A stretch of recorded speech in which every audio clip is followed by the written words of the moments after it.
नमस्ते बच्चों। आज हम 8वीं का 5वां पाठ परमाणु का अंतर्भाग ये पाठ पढ़ने वाले हैं। तो इस पाठ में हम देखेंगे कि परमाणु यानी क्या होता है। उससे पहले हम देखेंगे द्रव्य, कोई भी वस्तु, कोई भी द्रव्य अर्थात क्या, उसके बाद परमाणु अर्थात क्या है, और द्रव्य का सबसे छोटा घटक कौन सा है। इन सभी चीज़ों के बारे में हम जानकर देखेंगे। ये आपको पता ही है, इन तीनों का जो आंसर है, मतलब द्रव्य का सबसे छोटा घटक यानी क्या होता है, परमाणु होता है। हमने देखा कि द्रव्य अणुओं से बना हुआ है और अणु जो है परमाणुओं से बना हुआ है। अर्थात परमाणु जो है वो द्रव्य की सबसे छोटी इकाई होती है। सभी भौतिक और रासायनिक परिवर्तनों में स्वयं की रासायनिक पहचान बनाने रखने वाला तत्व जो है छोटे से छोटा कण परमाणु है। यहाँ पे अगर हमने देखेंगे तो पदार्थ के प्रकार, ये एक टॉपिक है। जैसे हमने पिछली कक्षा में पढ़ा कि अणु परमाणुओं के रासायनिक संयोग से बना है। कोई भी अणु जो होता है वो परमाणुओं के रासायनिक संयोग से बना हुआ रहता है। इससे हमें यह स्पष्ट होता है कि रासायनिक संयोग में भाग लेने वाला तत्व का छोटे से छोटा कण यानी क्या होता है, परमाणु। परमाणु संबंधित संकल्पना 2500 वर्षों से भी पुरानी है। मतलब परमाणु के बारे में जो संकल्पनाएं हैं वो 2500 वर्षों से भी क्या है, पुरानी है। परंतु कालांतर में वह विस्तृत होती है, मतलब आगे आगे करके उसमें ज़्यादा ज़्यादा नॉलेज, जो साइंटिस्ट थे उन्होंने ज़्यादा से ज़्यादा खोजें की, ज़्यादा से ज़्यादा उसमें क्या किए, जानकारी भरते गए। आधुनिक काल में वैज्ञानिकों ने प्रयोगों के आधार पर परमाणु का स्वरूप ही नहीं बल्कि अंतर्भाग भी स्पष्ट किया है। और जो आज के समय में या आधुनिक काल में वैज्ञानिकों ने जो प्रयोग किए हैं उसके आधार पर परमाणु का स्वरूप इतना ही नहीं बल्कि उसके अंतर्भाग, परमाणु के अंतर्भाग भी स्पष्ट किया है। और इसकी शुरुआत डाल्टन के परमाणु सिद्धांत से हुई थी। तो जॉन डाल्टन, इनका जो परमाणु सिद्धांत था, इससे क्या हुआ था, ये जो परमाणु के अंतर्भाग के बारे में जानकारी स्पष्ट करने का उन्होंने शुरुआत किया था। तो आइए हम डाल्टन के बारे में देखेंगे या डाल्टन का परमाणु सिद्धांत देखेंगे। तो देखिए, ये है जॉन डाल्टन और इनका परमाणु सिद्धांत क्या है उसके बारे में हम देखेंगे। देखिए, ईस्वी सन 1803 में ब्रिटिश वैज्ञानिक जॉन डाल्टन, इन्होंने सुप्रसिद्ध परमाणु सिद्धांत प्रतिपादित किया। और इस सिद्धांत के अनुसार द्रव्य परमाणुओं से बने हुए होते हैं तथा परमाणु अविभाज्य और अविनाशी होते हैं। एक ही तत्व के सभी परमाणु एक समान होते हैं तथा भिन्न तत्वों के परमाणु भिन्न होते हैं और उनके द्रव्यमान भी कैसे होते हैं, भिन्न भिन्न होते हैं। मतलब क्या बोला गया है कि परमाणु जो है अविभाज्य है और अविनाशी है। परमाणु कभी भी विनाश नहीं होता। और साथ ही साथ एक तत्व के जितने भी सारे परमाणु होंगे वो परमाणु कैसे होंगे, एक जैसे ही होते हैं, ये समान होते हैं। अभी देखिए, बूंदी के लड्डू के अंतर्भाग में देखिए हमें यह करने के लिए बोला गया, एक ठोस गेंद और एक बूंदी का लड्डू लो। पहले क्या लेना है, एक ठोस गेंद लेनी है और साथ ही साथ बूंदी का लड्डू वो लेना है। उन दोनों गोलों को हाथों से दबाना है। क्या होगा, बूंदी का लड्डू क्या हो जाएगा, तुरंत टूट जाएगा, बिखर जाएगा। ठोस गेंद को धार वाले चाकू से सावधानी पूर्वक काटो। आपको क्या दिखाई देता है। अभी ये दो चीज़ें करने के बाद आपको क्या दिखाई देगा, तो जो बूंदी के लड्डू है उसके अंतर्भाग की संरचना और वह उसकी अपेक्षा छोटे कणों से अर्थात बूंदी एक दूसरे से चिपक कर बना प्रतीत होता है। परंतु ठोस गेंद को मोटे तौर पर आंतरिक जो संरचना जो है वो कुछ भी नहीं है, ऐसा प्रतीत होता है। डाल्टन ने वर्णित किया परमाणु यह किसी कठोर ठोस गोले के समान कुछ भी संरचना न होने वाले प्रतीत होता है। डाल्टन के जो परमाणु सिद्धांत के अनुसार परमाणु में द्रव्यमान का वितरण सभी और एक समान होता है। और ईस्वी सन 1897 में जे थॉमसन, इस वैज्ञानिक ने परमाणु के अंतर जो स्थित जो ऋण आवेशित कणों की खोज की और डाल्टन के परमाणु सिद्धांत को खंडित किया। देखिए, अभी जो डाल्टन, इन्होंने जो परमाणु सिद्धांत रखा था उस मतलब डाल्टन के सिद्धांत के अनुसार क्या था, परमाणु में द्रव्यमान का वितरण जो है सभी और कैसे होता है, एक समान होता है।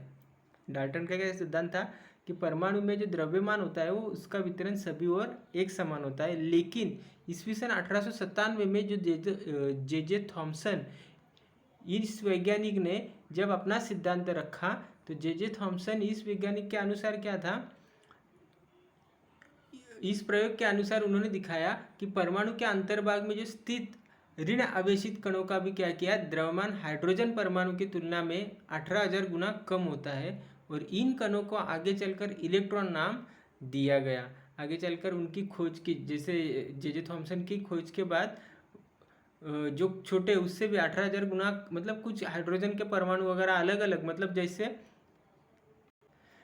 थॉमसन का सिद्धांत या थॉमसन के प्रयोग के बाद जो डाल्टन का परमाणु सिद्धांत था वो खंडित करने के बाद थॉमसन के कहने से हिसाब से क्या था कि हाइड्रोजन परमाणु जो है उसकी तुलना में 18,000 गुना कम होता है, और इन कणों को आगे चलकर इलेक्ट्रॉन यह नाम दिया गया। मतलब परमाणु से भी छोटे कुछ कण हुए, उनका नाम क्या दिया गया, इलेक्ट्रॉन। सामान्यतः पदार्थ ये प्राकृतिक रूप से ही विद्युत आवेशित दृष्टि से उदासीन होते हैं, अर्थात पदार्थों के अणु और वे जिनके रासायनिक सहयोग से बने हैं वे परमाणु विद्युत आवेशित दृष्टि से उदासीन होते हैं। अंतर्भाग में ऋण आवेशित इलेक्ट्रॉन होते हुए भी परमाणु विद्युत आवेशित दृष्टि से उदासीन कैसे? ये थॉमसन ने परमाणु संरचना के प्लम पुडिंग प्रतिकृति इसके द्वारा समस्या का हल निकाला। देखिए उन्होंने थॉमसन का जो प्लम पुडिंग परमाणु प्रतिकृति क्या था और किस प्रकार था। थॉमसन, जे जे थॉमसन, इन्होंने प्लम पुडिंग परमाणु प्रतिकृति बनाई थी, और इस प्रतिकृति यहाँ पे आपको दिख रही है कि थॉमसन की जो प्लम पुडिंग प्रतिकृति जो थी वो कैसे थी। तो ये क्या थी वो हम अभी समझेंगे, ठीक है।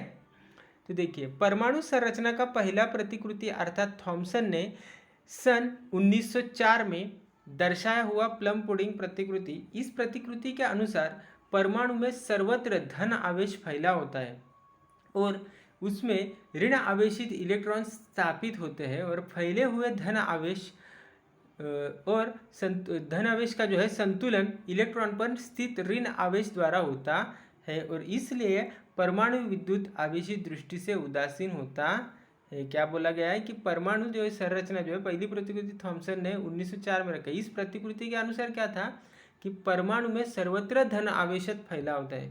जो परमाणु होते हैं उनके सभी तरफ क्या धन आवेशित फैला हुआ होता है, और उसमें ऋण आवेशित इलेक्ट्रॉन स्थापित होते हैं, और फैले हुए धन आवेशित का संतुलन इलेक्ट्रॉन पर स्थित ऋण आवेश द्वारा होता है, और इससे परमाणु विद्युत आवेशित क्या होता है, दृष्टि से उदासीन होता है। देखिए अभी हम आगे इसको पढ़ेंगे। रुदरफोर्ड का नाभिकीय परमाणु प्रतिकृति, किसका? रुदरफोर्ड इनका नाभिकीय परमाणु प्रतिकृति के बारे में देखेंगे। उन्होंने 1911 में एक किया था। अर्नेस्ट रुदरफोर्ड, इन्होंने उनके सुप्रसिद्ध विकिरण प्रयोग से परमाणु के अंतर्भाग को समझने का प्रयास किया, और सन 1911 में परमाणु का नाभिकीय प्रतिकृति प्रस्तुत किया। रुदरफोर्ड ने सोने की अत्यधिक पतली चद्दर, मोटा है मतलब बहुत ज़्यादा पतली जो है सोने की चद्दर ली, और उस पर रेडियोधर्मी तत्व से उत्सर्जित होने वाले धन आवेशित अल्फा कणों की बौछार की। क्या किया? रुदरफोर्ड इन्होंने सोने की पतली एक चद्दर ली और उस पर रेडियोधर्मी तत्व से उत्सर्जित होने वाले धन आवेशित अल्फा कणों की बौछार की, और सोने की चद्दर के चारों ओर फ्लोरोसेंट का पर्दा लगाकर यदि परमाणु में धन आवेशित पर द्रव्यमान का वितरण सर्वत्र एक समान होता तो धन आवेशित कणों का चद्दर से परावर्तन होगा, ऐसी उनकी अपेक्षा थी।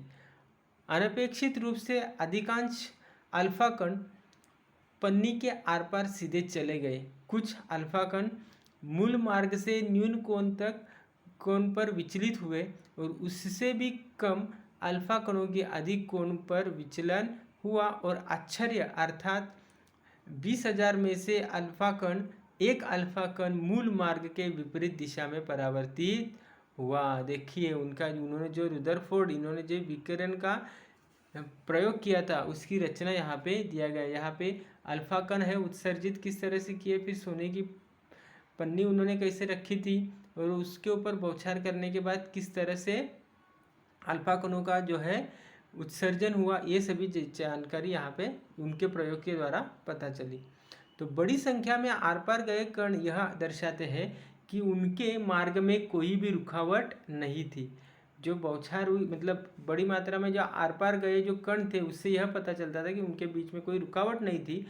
इसका अर्थ सोने की ठोस अवस्था वाली पन्नी के परमाणुओं के बीच बहुत सी जगह होनी चाहिए और जिन कणों का न्यून कोण या अधिक कोण के विचलन हुआ उनके मार्ग में रुकावट आई। इसका अर्थ है कि रुकावट उत्पन्न होने वाला परमाणु का धन आवेशित और ठोस भाग परमाणु के मध्य भाग में था। और इस आधार पर रुदरफोर्ड ने परमाणु का नाभिकीय प्रतिकृति इस प्रकार प्रस्तुत किया।